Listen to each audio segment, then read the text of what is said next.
O Douglas Costa é formado em Medicina Veterinária pela PUC Minas, é pós-graduado em Produção de Gado de Corte pelo Reagro e atua há mais de 10 anos como consultor no segmento, convivendo diariamente com técnicos, produtores e gestores de grandes fazendas de norte a sul do Brasil. Além disso, hoje ele é responsável pelo curso que estudou anos atrás e se tornou coordenador, a pós-graduação em Produção de Gado de Corte do Reagro. Com essa experiência, ele tem condições de saber claramente quais são os principais fatores que dificultam a transformação dos resultados nas fazendas em que atua, para que alcancem altas rentabilidades. Agora vamos ver um vídeo onde ele irá falar sobre esses fatores.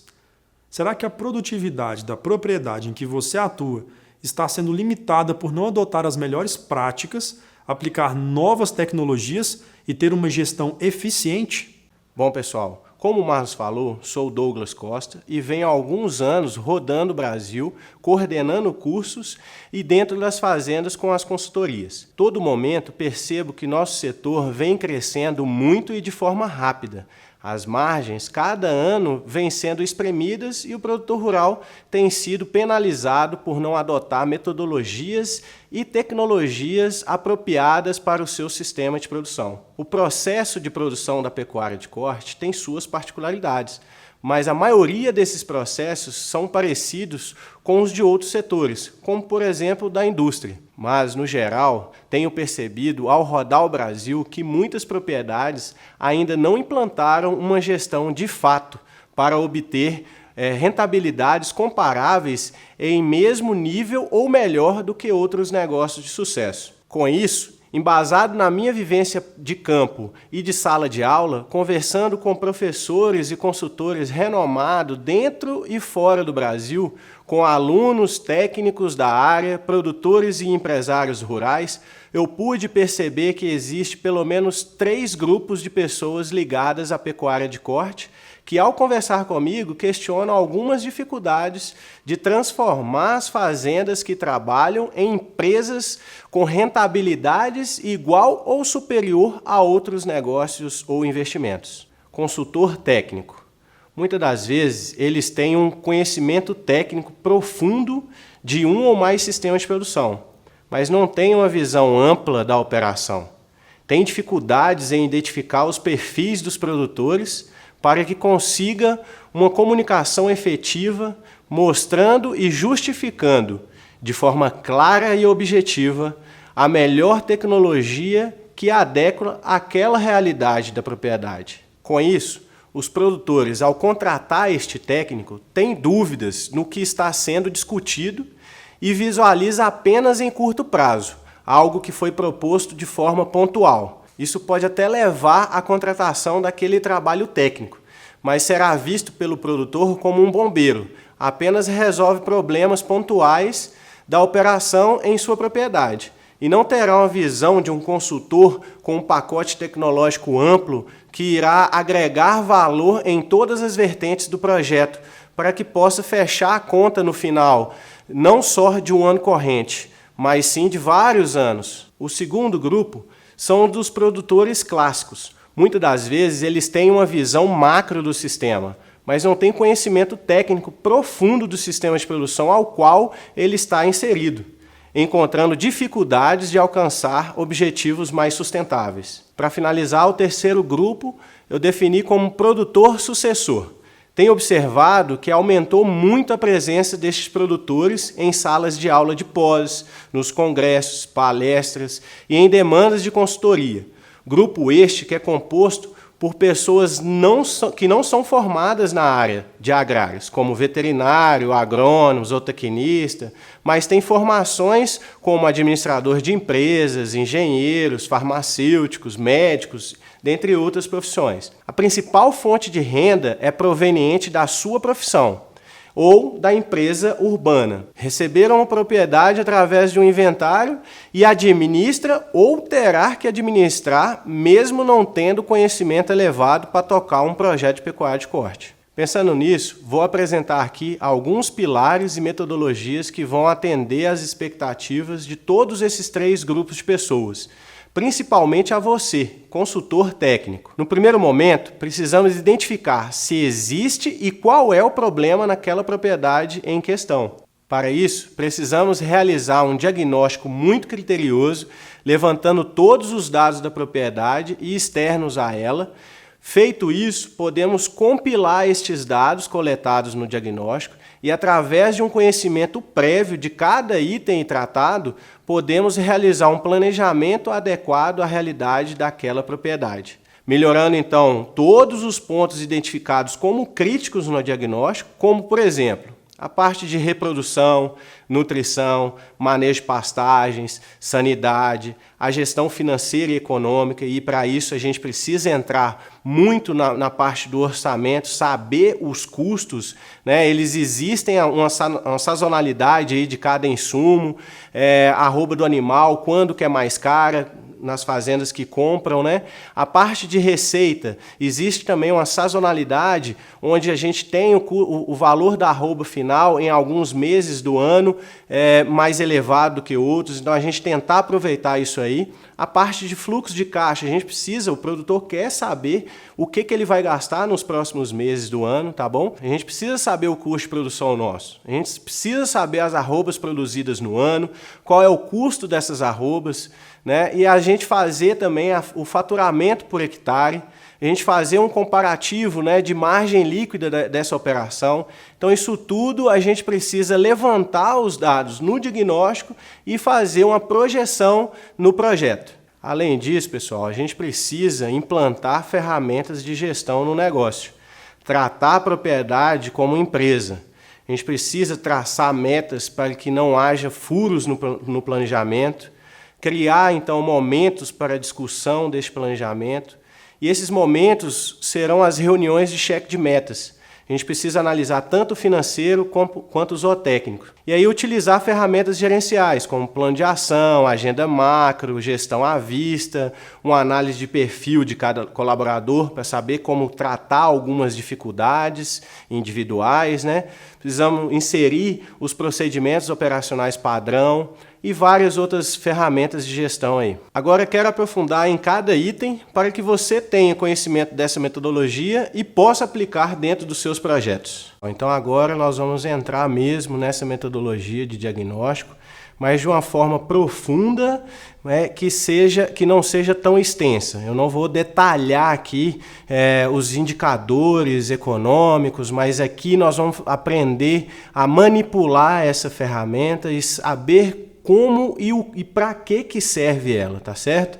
Então nós vamos começar aqui com uma apresentação e eu sempre vou falar da parte do diagnóstico de uma fazenda X, que vocês vão ver aí nas tabelas, nos gráficos daqui para frente, e linkar sempre com o que a gente vai formatar, né, que seria um projeto.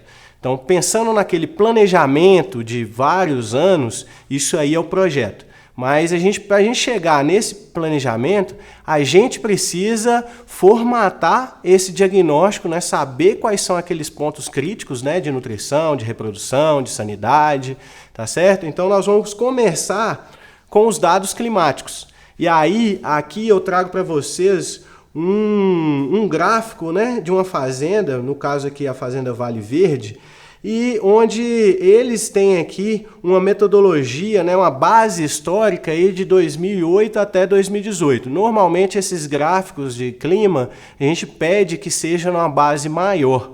Para quê? Num espaçamento de tempo maior. Para quê? Para dar mais confiabilidade. Se a fazenda em questão que vocês vão fazer esse diagnóstico não tiver essa base de dados, vocês podem ir, eu aconselho, né, e fiz esse gráfico também com a fonte de dados aqui do IMET, tá? Um instituto de pesquisa que já tem muito tempo e tem muitas bases aí de vários locais que são muito confiáveis. Tá? Então, nessa fazenda, eu fiz uma compilação de dados de 2008 a 2018, vendo precipitação, temperatura média mínima, média máxima, números de dias de precipitação, e aí compilei e formatei esse gráfico, né? Aqui nós estamos vendo a pluviosidade total dessa fazenda. Para que é isso? Nós vamos ver lá na frente que a parte de pastagem, né? A gramínea ela tem uma curva de crescimento. Onde chove mais, tem maior produção, onde chove menos, tem menor produção. Assim, a parte de reprodução. Quem mexe com cria sabe que, ao estabelecer uma estação de monta, a gente vai basear também pela parte de precipitação, tá bom? Depois feito isso, que é a base pelo menos desses dois parâmetros aí, a gente vai utilizar a parte de análise SWOT. Muito legal fazer isso aqui de uma forma bem criteriosa para a gente saber quais são os pontos fracos, né, os pontos a melhorar de dentro da fazenda e quais são os pontos positivos ali que essa fazenda apresenta. Compilando esses dados, a gente pode fazer tanto de dentro quanto de fora, que aí de fora a gente chama de ameaças, né, aquele ponto negativo, e oportunidade, que são os pontos fortes ali. Quais são as oportunidades externas, né? A propriedade que a gente pode, que a fazenda, né, que o projeto pode ganhar aí com isso, tá bom? A partir disso, a gente vai para o diagnóstico técnico mesmo. Vou começar aqui pelas pastagens, tá certo? Então, primeiramente, a gente precisa saber quantos hectares essa fazenda tem no total. Total aqui dessa fazenda, né, um exemplo aqui, é 1.000 hectares, tá? 1.068. Só que de área efetiva ela tem 522. A gente precisa saber disso aqui para depois a gente caminhar lá quais são as áreas que realmente produzem pastagem, né? E aí, depois disso, essa fazenda tem agricultura, então a gente compilar esses dados, né, anotar esses dados aqui para chegar, né, nessa discussão de área degradada, área infestada. Então, aqui nesse exemplo que eu estou dando, 100% da degradação é vinda da infestação de planta invasora. Então, mas pode ser de outras coisas, né? Mas nesse caso aqui, 69% da pastagem é realmente efetiva, ou seja, tem capim dentro dessa área, tá? E aí a gente mostra também esses manejos, né, por área. Então, onde que a gente precisa identificar ali, onde que a gente tem que fazer algum manejo. Por exemplo, reforma. Nessa fazenda aqui, 1.422 hectares precisava de reformar. Então, lá na frente, nós vamos ver no projeto, por enquanto, diagnóstico. Levantei isso na propriedade. 1.422 hectares precisa reformar. Né? Que não tem como eu recuperar com a roçada química, não tem como eu adubar e dar um descanso e aí voltar à produtividade, tá certo? Precisa reformar. E aí as outras a gente vai pontuar aqui o que precisa ser feito e depois, para nível de projeto, a gente colocar valor nisso aí. Quanto que é para reformar um pasto? Quanto que é para fazer uma roçada química?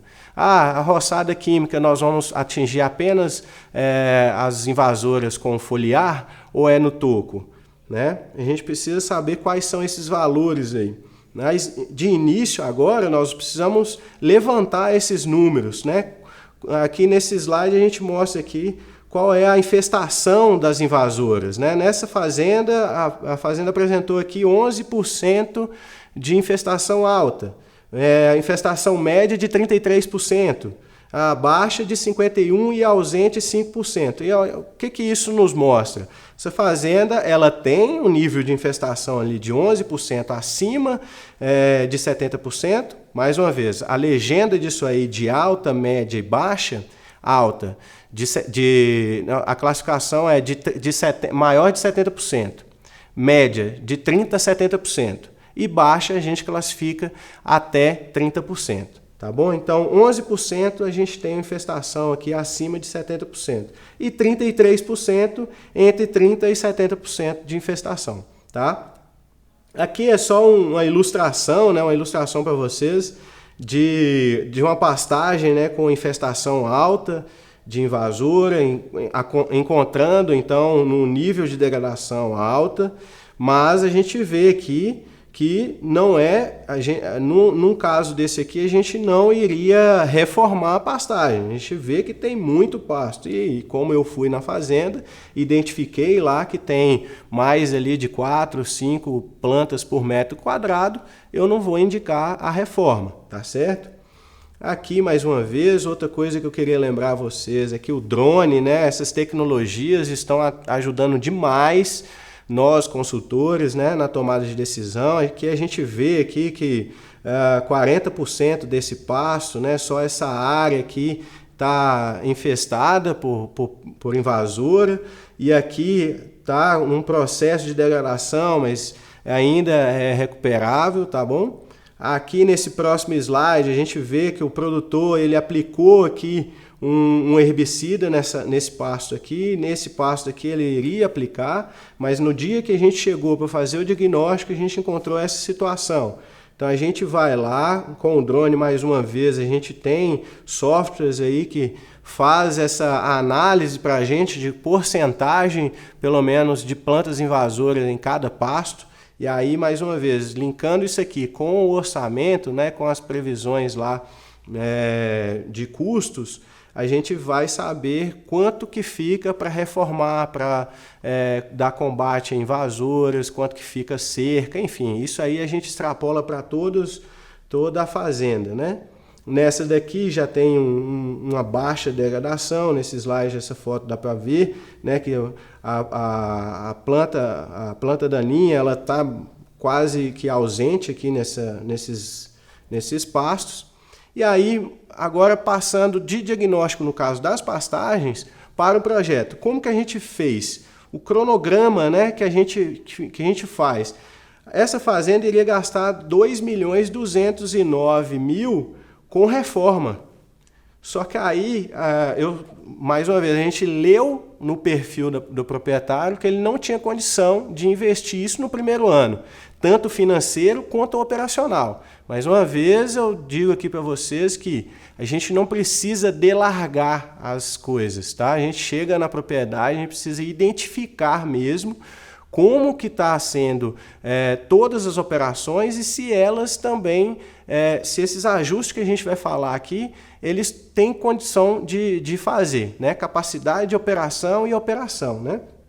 Então, nessa fazenda, eles não tinham uma capacidade maior do que 350 hectares de reforma. Eles só tinham 2 máquinas e aí o pessoal falou, não consigo fazer essa e as outras operações em um ano. Então, nós vamos, né, até para o fluxo de caixa foi bom, mas pensando na operação, a gente teve que dividir isso aí em 5 anos. Então, os 1.772 hectares foi dividido em 5 anos de 354 de reforma.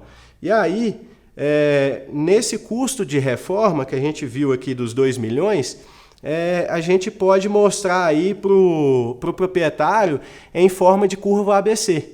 Isso aí vai ser muito interessante também, é uma outra ferramenta que a gente vai analisar aqui, que a tomada de decisão, por exemplo, no último item aqui, carregamento de fósforo, por exemplo, ele representa muito pouco em relação ao calcário, ao super simples. Então, se eu tiver se eu tiver ali um desconto de 10% nesse fósforo, no carregamento do fósforo, vai representar R$1.000, por exemplo. Se eu tiver 10% no calcário, ele tem um valor aqui de 550 mil, vai ser 55 mil. Então é muita coisa, tá? Então, mais uma vez, é uma forma de mostrar para o proprietário, né, que onde que a gente precisa gastar mais energia, tá certo?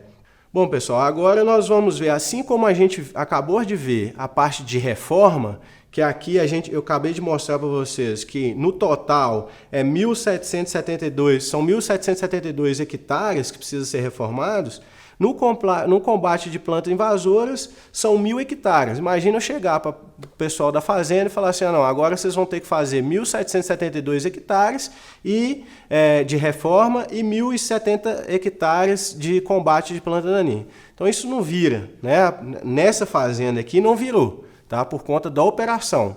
Tá? O cliente até que tinha dinheiro para bancar isso aí, mas não tinha capacidade para fazer isso aí. Então a gente, mais uma vez, foi lá e dividiu, como a gente fez na parte de reforma, só que aqui, lá a gente dividiu em 5 anos, aqui a gente dividiu em 4. Né? 267,5 por ano, e dando um custo de 67.900 por ano, tá certo? E aí a gente faz dessa mesma forma a parte de coxos, de cerca, e ao rodar a fazenda a gente vai anotando passo a passo disso aí. Então, assim, primeiro a gente olha o pasto, a gente olha a cerca, olha o bebedouro, olha coxo, né, para suplementação, vê se está tudo ok. Se não tiver, a gente vai anotando para depois, né, do diagnóstico apresentado, falar, não, vocês estão com pasto tal ruim, a cerca tantos quilômetros está ruim, bebedouro está faltando, enfim, vai listando e no diagnóstico a gente só apresenta isso aí. Mas no projeto a gente faz isso aqui, ó.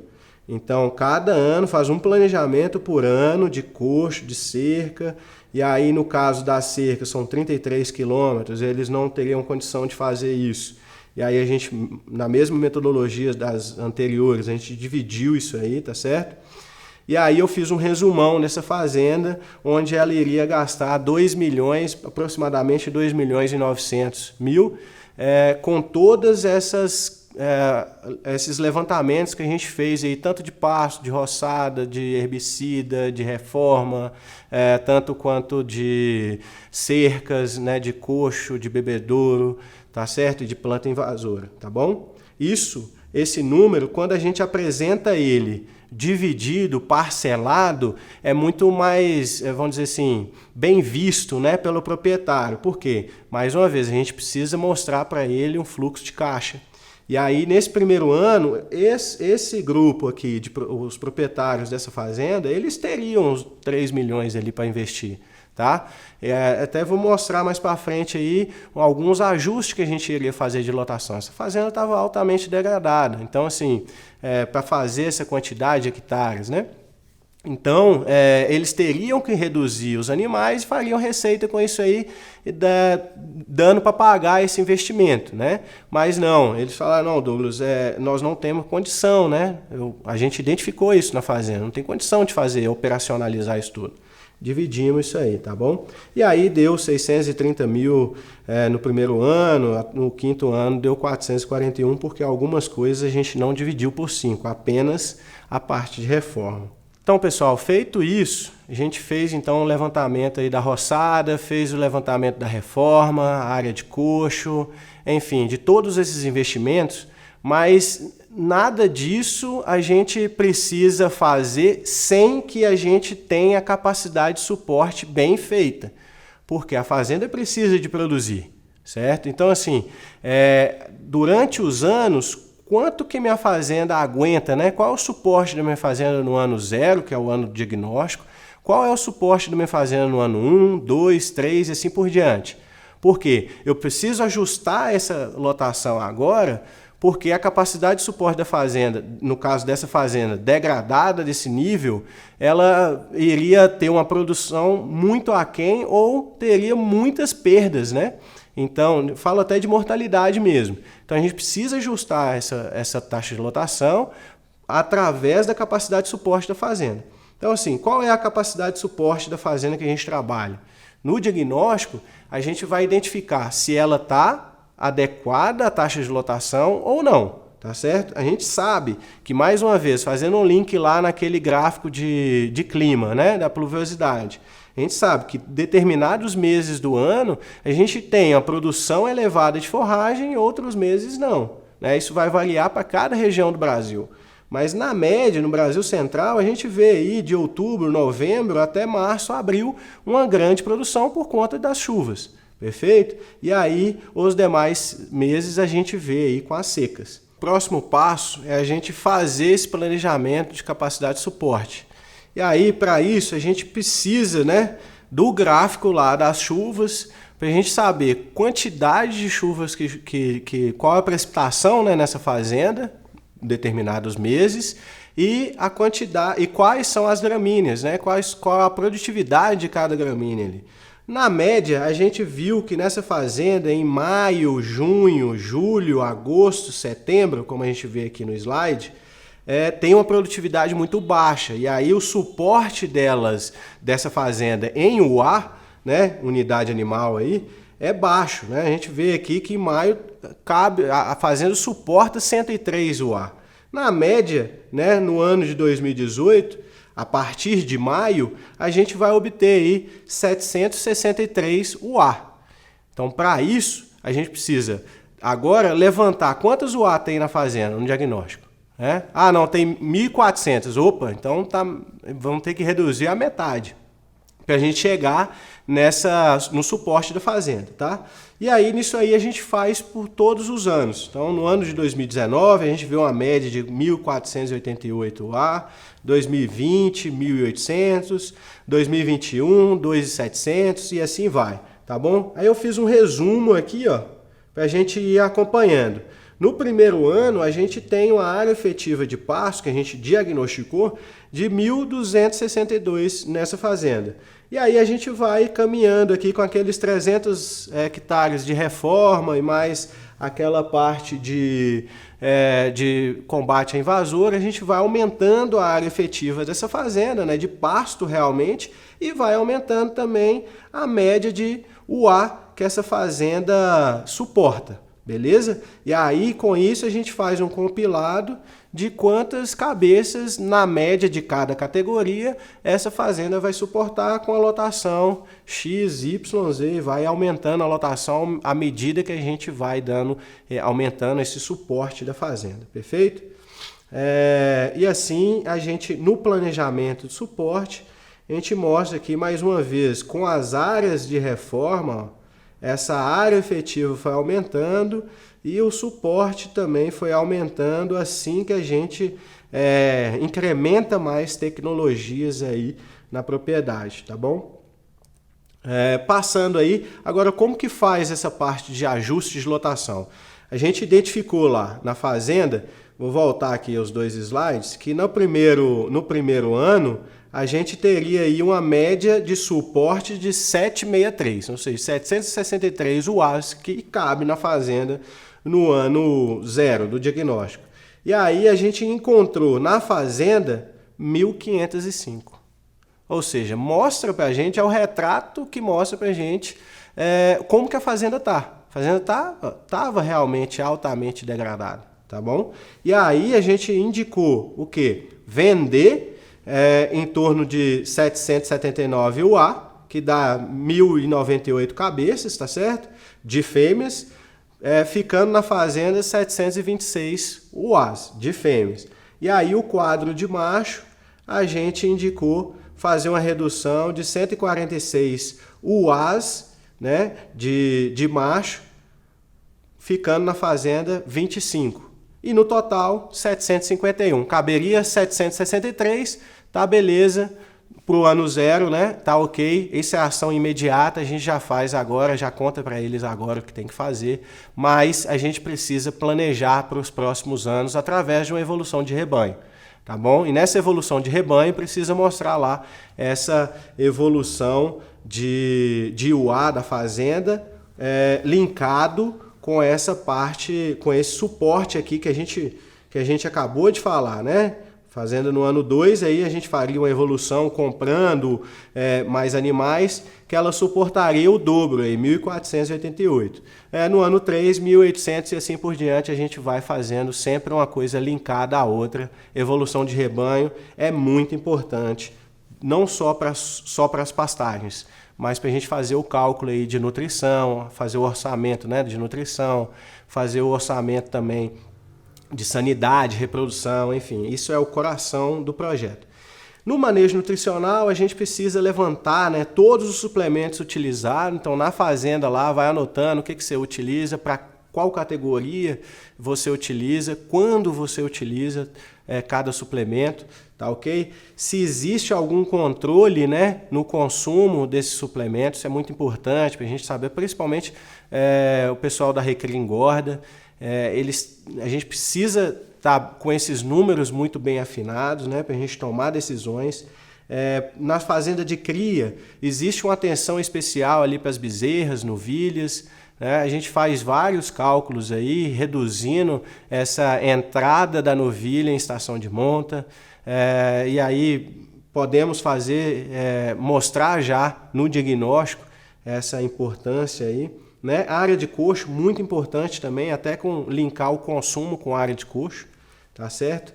E aí a proposta do ajuste nutricional, a gente fazer ali, eu estou mostrando aqui uma fazenda de cria, que ela é mais complexa, né, do que a Recria Engorda, e aí a gente mostrar aqui como que é feito, como que a gente vai fazer em todos os meses do ano para cada categoria. Então vou citar aqui a vaca adulta. É um animal que a gente não precisa, aí tem estratégia, né? A gente não precisa ganhar tanto peso nela. A gente precisa basicamente manter o score para ela ter uma reconcepção aceitável, para ela parir com um score bom, né? Para ela produzir um bezerro que vai desmamar mais pesado. E aí a gente precisa monitorar o score, mas num ajuste nutricional, colocar um sal mineral com 8% de fósforo, e aí um ureado aqui de maio até outubro, e novembro e dezembro voltar com sal mineral. Primíparas a gente dá um suporte a mais, porque a gente sabe que a reconcepção dela, se a gente diminuir o score dela, né, a exigência dela é maior, e se a gente diminuir muito o score, ela não vai ter uma reconcepção boa. Então a gente dá ali um proteinado de baixo consumo e monitora. Se o baixo consumo com a pastagem, se a pastagem não estiver boa, o baixo consumo também não vai ser um milagre, né? Então esses ajustes a gente precisa fazer dentro de uma fazenda, de qualquer fazenda, assim, de cria também. Quais são os índices que a gente precisa ver? O sistema a pasto, a gente precisa ver ali o ganho de peso nas águas, na seca, disponibilidade de coxo. Agora, no semi-confinamento e no confinamento, existem outros indicadores, outros índices aí para a gente ver.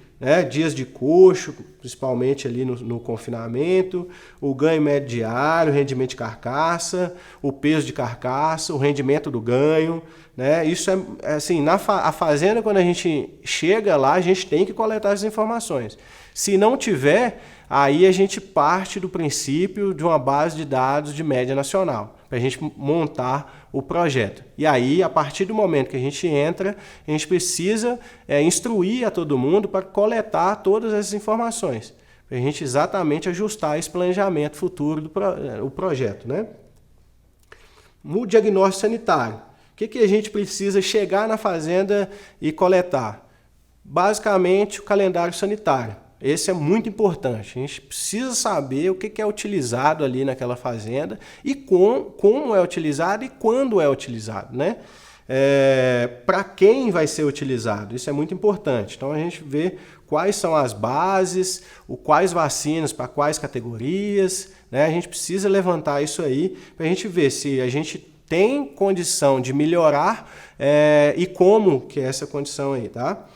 Quais os manejos que é feito com recém-nascido? Existe nas fazendas de cria, existe aquela maternidade, como que é feito isso, Qual a destinação desses animais mortos? O percentual de perdas gestacionais. A gente vê em fazendas de cria que pouquíssimas têm esse número, A gente precisa levantar isso aí para fazer um projeto bem feito. O diagnóstico laboratorial de aborto. Que essas fêmeas que abortam, elas são destinadas para abate ou continuam na reprodução da fazenda? Aqui eu trago para vocês aquela mesma fazenda lá que estava degradada em 2017, a gente falou agora há pouco sobre essa fazenda, ela me apresentou esses dados. De 0 a 12 meses, a mortalidade nessa fazenda era de 6,6%. De 12 a 24, 7,4%. Acima de 24 meses, isso é macho e fêmea, tá, gente? 7,3%. Então, mais uma vez, chama muita atenção nas perdas. E é uma fazenda que já estava um índice de degradação alto, estava largada, vamos dizer assim. Tá? E aí, com isso, a gente cria metas para os próximos anos e a gente tem que falar o como que vai fazer essas metas. Não é só criar. Tá?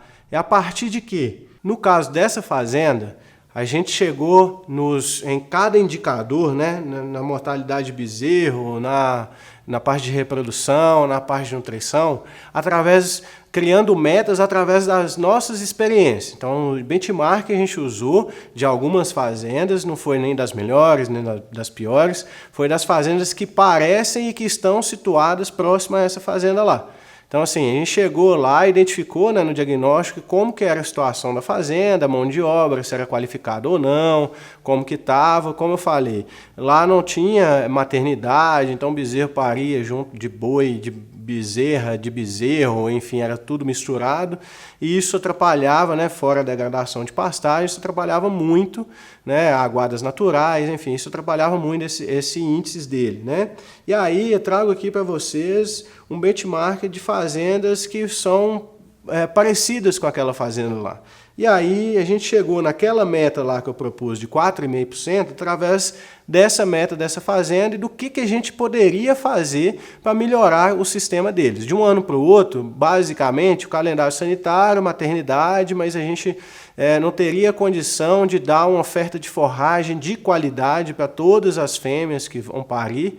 Então, por isso que eu não cheguei num nível tão parecido com esse aqui, que no acumulado dessas fazendas parecidas lá, chegamos no número de 3,36% de perda em bezerros, tá certo? A mesma coisa de vacas, né, de animais adultos. Então, a gente propôs fazer ali 1% de perdas, né, através desse número aqui, tá legal? E aí, quais são as ações sanitárias que a gente precisa fazer para chegar nessa meta, para atingir essas metas? Então, em números, né, eu vou listar aqui basicamente uma das mais importantes, que é o calendário sanitário. Aqui nesse slide a gente vê de janeiro a junho, mas a configuração não ficou correta aqui, mas é de janeiro a dezembro esse calendário sanitário, né, que prevê ali doses de algumas vacinas, reforço, vermifugação, onde, quando e para quem, tá legal? E aí, esse calendário, essa definição do calendário sanitário da fazenda, a gente precisa imprimir ele mesmo, físico, e anexar lá naquele quadro de gestão à vista.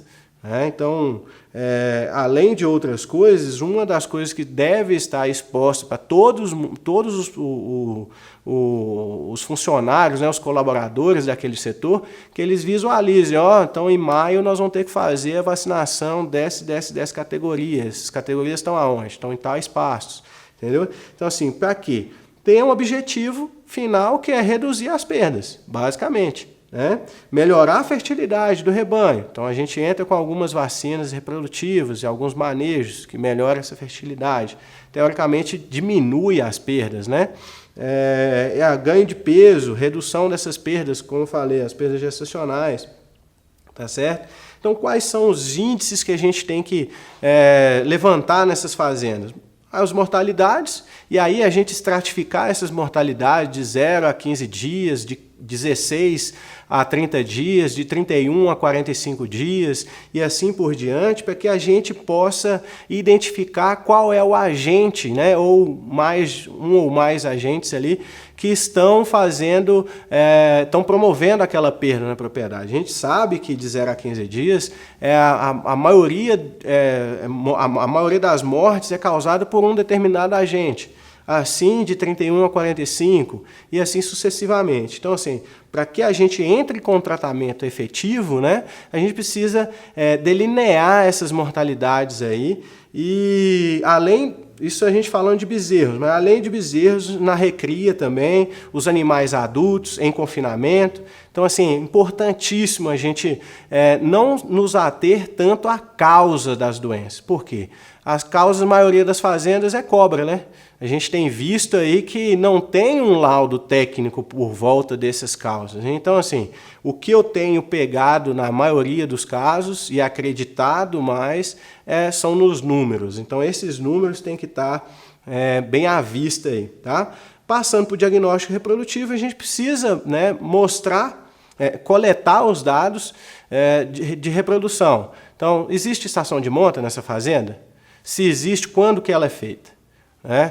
Existe aí uma separação das novilhas, uma estação de monta própria das novilhas, antes, depois das matrizes, das demais fêmeas, né? Utiliza ali uma mensuração de score como avaliação reprodutiva ou não? Todo mundo no dia 0, no dia 1, né, da estação ali, está todo mundo apto e é isso mesmo.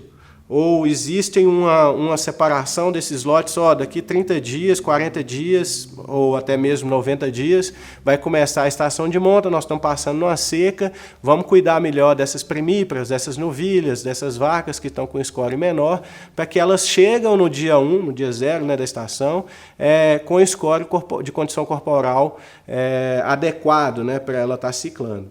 Qual o percentual de descarte nessa fazenda e quais são os critérios? A vaca que ficou vazia, ela é descartada? Isso tudo a gente tem que estar coletando aí no diagnóstico. Qual é o peso médio dessas novilhas ao entrar em estação de monta? Ou não tem um critério aí básico disso aí. Tá? As primíparas, elas são separadas das multíparas? Existe alguma estratégia aí puxando um gancho na parte nutricional? Existe alguma estratégia nutricional para que essas primíparas sejam beneficiadas, né, por conta da exigência delas? E aqui eu trago para vocês um gráfico dos índices reprodutivos naquela mesma fazenda degradada lá que a gente está conversando mais, tá? A fazenda estava com a taxa de prenhez ali no ano de 2016 de 66,8%, com a taxa de nascimento de 64%, com a taxa de desmama de 56,8%. Foi diagnosticado na fazenda. Mais um outro diagnóstico. Em 2017 só tem um número de nascimento, 36% de nascimento na fazenda. Então, assim, não tinha dado de prenhez, não tinha dado de desmama. Então, essa fazenda foi perdendo esses dados no decorrer dos anos. Ela vinha de um projeto e aí se perdeu aí e por isso foi caindo com as médias dela, né, de todos os índices. E aí eu trouxe aqui na apresentação do diagnóstico, botei essa tabela, né, eu coloquei essa tabela aqui de nascimento. A taxa, né? Qual é a taxa de nascimento nacional? Média nacional na FNP, fui lá, busquei em 2017, deu 68,6%. A gente vê no slide anterior que a fazenda em 2017 ela teve 36% de nascimento, onde a média nacional no ano dessa análise, né, em 2017, foi 68,6%. É muito impactante isso, gente. Isso aí é margem líquida na operação, no final das contas, né? Então, teve 32,5 pontos percentuais abaixo dessa média nacional, tá certo? Isso é bom apresentar esses dados, fazer esse benchmark, né? Mais uma vez, outro benchmark aí de reprodução. A prenhez final em algumas fazendas que a gente atende, que tem Angus, né? Um N aí até considerável, quase 1.000 animais, 92% de prenhez final. Né? O Nelore, que tem um N até considerável também, 17.500, tem, dentre várias categorias, tá? Tem aí um prenhez final de 79,7%. Tá? E aí, a distribuição de nascimento nessa fazenda. A gente precisa levantar quais meses de nascimento. Né? Nessa fazenda aqui, está claro para a gente que essa fazenda do slide aqui, ela não tem, isso aqui já é outra fazenda, ela não tem estação de monta.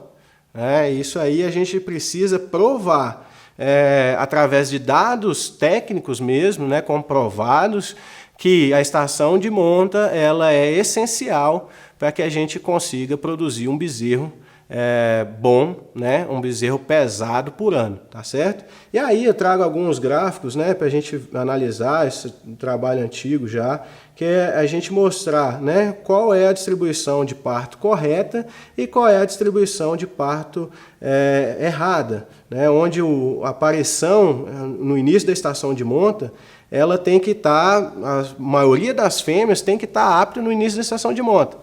Nessa fazenda errada aqui, a gente vê que os partos mais para o final, esses animais para o final, elas já não vão participar da estação de monta. Perfeito? Ou vai ter uma chance só. A gente precisa de ter pelo menos 3 chances aí para essas vacas. Dá 3 chances a ela. Então, a gente precisa ver onde que está esse intervalo, né, de estação de nascimento. Tá bom? Para provar, mais uma vez, outro trabalho aí já bem consistente aí, né, que a gente vê os meses de nascimento no Brasil Central aqui, onde os meses de setembro e outubro desmamaram animais muito mais pesados do que os meses de janeiro e fevereiro.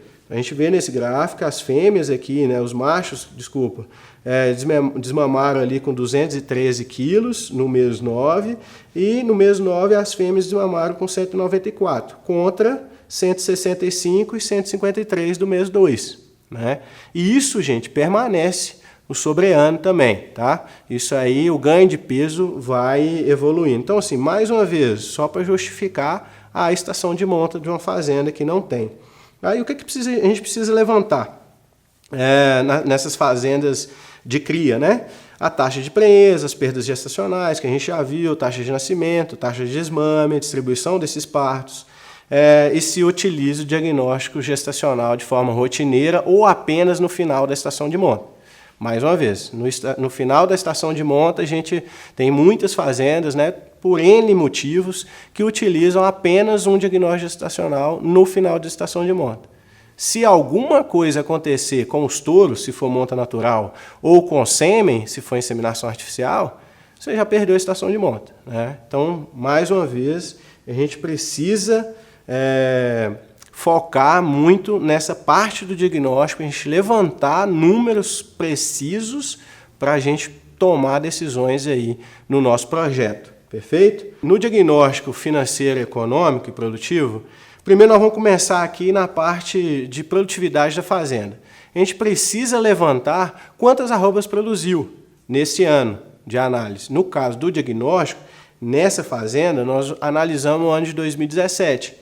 Então, o estoque inicial, 31/12/2016, eram aqui, nesse caso, 27.959,6 arrobas, tá?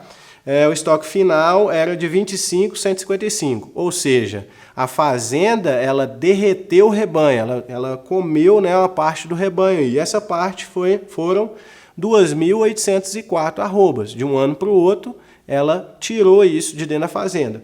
E isso nós vamos ter que contabilizar para fechar a parte econômica. Então, nós vamos começar a levantar esses números para depois linkar com a parte econômica. Então, análise produtiva, nós vamos ver essa variação de estoque, quantas arrobas a fazenda vendeu, quantas arrobas a fazenda comprou, né? Qual foi a produtividade, né? Quantas arrobas essa fazenda produziu, e a gente divide ali pelo número de hectares, no caso aqui são 3.049, a gente vai chegar na produtividade de arrobas por hectare por ano, ou por ciclo, tá certo? E aí a gente vai, como eu falei, linkar aquela tabela da análise produtiva com essa tabela agora de aspectos econômicos, que basicamente a gente vai analisar aqui o lucro. Quanto que essa fazenda deu de lucro no ano de 2017, tá certo? Mais uma vez é aquela fazenda lá do diagnóstico que a gente está conversando desde o início sobre ela. Nós vamos para a última linha aqui, ó, o lucro bruto, reais por hectare. A fazenda está, para concluir a situação dela desde o início, ela está devendo aqui R$ 153,79 por hectare. Tá certo? Mostra para a gente, reflete para a gente o que a gente diagnosticou desde cada passo que a gente vem conversando aqui. Tá certo? Aqui nós vamos fechar com chave de ouro aqui e mostrar para o proprietário. E aí, a partir disso, novamente, a gente vai fazer esse planejamento, o projeto futuro, linkando todas essas áreas e fechar também, amarrar também com a mesmo detalhamento aqui. Planejamento produtivo, o fechamento econômico, e aí a gente faz uma análise do patrimônio. Aqui nesse caso eu fiz para mostrar para os proprietários que eles têm um patrimônio de 24 milhões e está com esse lucro bruto de R$ 153 por hectare por ano. E se eles tivessem investido esse valor numa poupança que seja, ele teria uma rentabilidade muito superior ao que está praticando hoje na pecuária. Mas eu não falei isso querendo que eles saíssem. Ah, não, Douglas, você fala isso, então você está querendo que eles saiam então da pecuária de corte, eu não estou te entendendo. Não, mostrar para eles, primeiro, onde eles estão, qual é a saúde do negócio deles, e depois mostrar para eles um potencial produtivo. né, que a gente vai ver aqui que essa fazenda de 3.000 hectares lá, a gente pode chegar nela, como a gente conversou, né, desde o início, o potencial dela começou com 0,9 UA por hectare e chegou em 1,2, né, com 2.518 matrizes, tá certo? E aí a gente vai chegar aqui, ela tem um potencial, através de evolução de rebanho, de todos os custos, né, desembolso, faturamento, a gente chega no resultado aí de R$ 338 por hectare, sem valorização da terra, tá? Que ainda tem que computar isso aqui, tá certo? Então, só da operação dela, ela consegue sair do 153 negativo por 338 positivo, tá certo? Para finalizar, gente, eu deixo aí uma frase do Charles Darwin, que eu gosto muito de utilizar. Não são as espécies mais fortes que sobrevivem, e nem as mais inteligentes, e sim as mais susceptíveis à mudança. Então, a gente precisa pensar muito nisso e ser susceptível à mudança, eu acredito muito nisso, para a gente evoluir mesmo a nossa espécie aí, tá bom? Muito obrigado. Não foi interessante aprofundar nos fatores que são cruciais para alcançar alta lucratividade? Veja o depoimento deste ex-aluno da pós-graduação em pecuária de corte. Eu tive o privilégio de participar da pós-graduação de corte do Reagro. Para mim foi um divisor de águas, uma mudança radical para a minha carreira profissional. Todas as áreas importantes para o negócio, para o produtor rural principalmente, eles foram muito bem explicados e apresentados para nós dentro dessa pós. Então eu, como consultor que vivo do serviço, da prestação de serviço para a pecuária, acrescentei muita qualidade, vamos dizer assim, em termos de conhecimento a respeito do negócio. Isso foi fundamental para que a gente mudasse a nossa percepção da atividade, da nossa postura como consultor e do que a gente poderia oferecer para esses clientes. Clique aqui mesmo em Eu Quero e saiba mais informações sobre a pós-graduação em pecuária de corte online, que você pode fazer em qualquer lugar do Brasil.